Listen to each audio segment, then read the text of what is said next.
Shabbos Daf Samach Zayin, Happy Lag BaOmer. We're back to the sugya of supernatural healing powers. This is a very interesting one. If a person has fever every 3 days, he has to do things with the number 7. He takes 7 branches from 7 different date trees, 7 splinters from 7 different beams, 7 pegs from 7 different bridges, 7 ashes from 7 different ovens, 7 dirts from 7 different door sockets, 7 pitch from 7 different ships, and 7 kernels of cumin from cumin. And here's a very interesting one. 7 beard hairs of an old dog. You tie it all together, put it in a strand of hair, you wrap it around your neck. That's a sgula for a refuah. If a person has really high fever, you take a knife that's completely metal, no handle, and you go over to a thorn bush, a sneh, and you tie your hair around it, and you say the pasuk, Vayera Malach Hashem Elav, Vayomer Moshe, the second pasuk. These are psukim referring to that the sneh wasn't eaten up, so the disease shouldn't eat up the body. And on the second day, you go over to, you make another notch in the sneh like you did in the first day, and you say, Vayar Hashem Kisar Lirais, Hashem saw. The word sar means go away. And on the third day, you notch out the sneh again, and you say the pasuk, Vayomer Tikra V'Haloim, don't come close to me, go away, disease.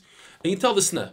We know that the reason why HaKadosh Baruch Hu is Masher Shechina on you is not because you're such a great tree, the opposite. It's because you're so humble, and that will increase a person's humility, which will overcome the disease.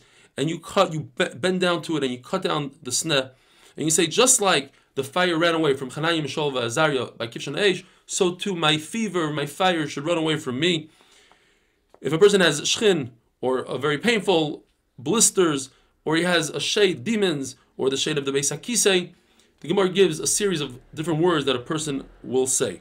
Rav Shimon Bar Yochai Lag BaOmer says, Klal Yisrael is royalty, and royalty wears golden bells, and you can go out with it on Shabbos.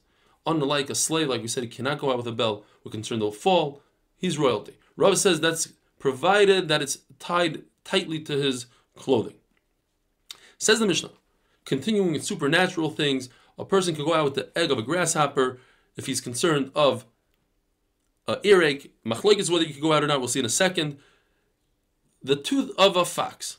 Well, if it's a live fox, that wakes a person up if he's too sleepy. If he's dead, it's good for insomnia. If a person has problems falling asleep, he uses this tooth.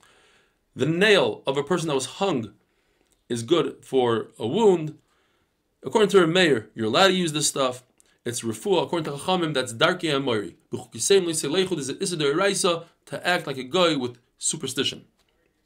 Abai and Rava say anything that it's obvious that it creates refuah. You drink a potion, you put herbs on a wound, and you know that it's going to work. There's no darkei amori. The issue is when you know that it's not going to work. That's darkei amori. It looks like you're acting like a guy.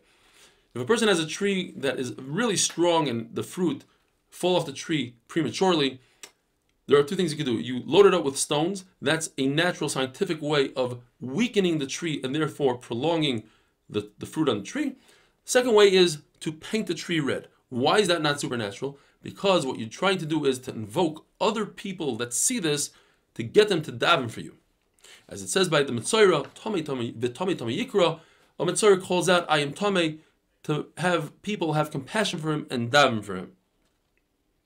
There's a Madama that says you take a cluster of dates and you put it on a date tree for the same reason you want people to daven for you. Reb Chir Bar Oven said all the halachas of a Mori, that's in Toseftim, Perek Zayin Ches, that discuss the Mori, they're all false, so you're not allowed to do them. There are only 2, and in fact, the Maharil brings these 2 are the only 2 refuahs in the entire Shabbos, Daf Samach Zayin, which are Badak Menusa, they work even in our day. And that is, if a person has a bone stuck in his throat, he takes a bone from the same type of bone, let's say it's a chicken bone, you take another chicken bone, put it on top of your head, and you say a couple of words, and if you have a bone of a fish, you put it, you do the same thing, you say these words, and it works. Now the Gemara brings at least 14 different things that are considered darkei amori. If a person says, my mazel should get greater, or he says, I shouldn't get tired, it uses a lashon of God Yagud. Rabbi Yehuda says that lashon is worse than darkei amori. That's actually Avodah Zarah. If a person switches his name with his wife at nighttime, he calls himself his wife's name, and she calls him his name, that's also darkei amori. If you say, my barrel should be stronger, he uses a lashon of Dan Yadun, that is darkei amori. Rabbi Yehuda says once again, Dan is a lashon of Avodah Zarah, completely awesome. Another thing, if you tell a raven, scream, or you tell a female raven, shrieky, and turn your tail to me, and everything will be good, that's Darkei Amari. You see a chicken acting wrongly. In other words, the chicken, instead of crowing in the morning, he crows at night, or he crows like a raven, and he says, I'm going to shach it because of that, that's Darkei Amari. Same thing if a female chicken screams like a male chicken. If a person says, I'll drink, but I'll leave over, or he breaks eggs on a wall in order to save the chicks, or he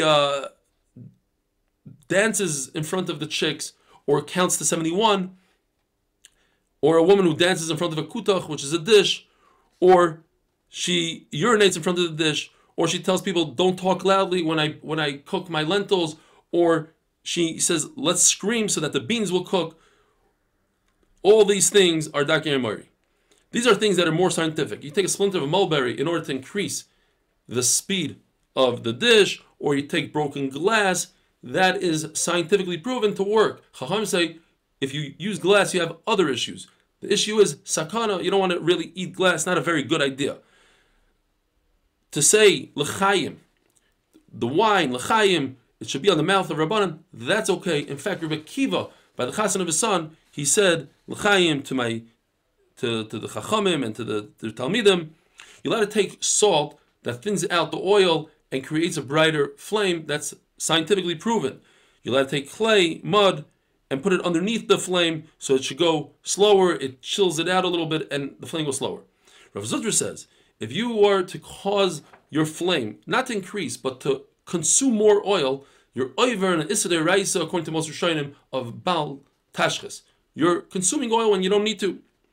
And with that, we finish the amazing parak of Bameh Isha, and tomorrow we are going to start Bli Neder, Klal Gadol. Have a wonderful day.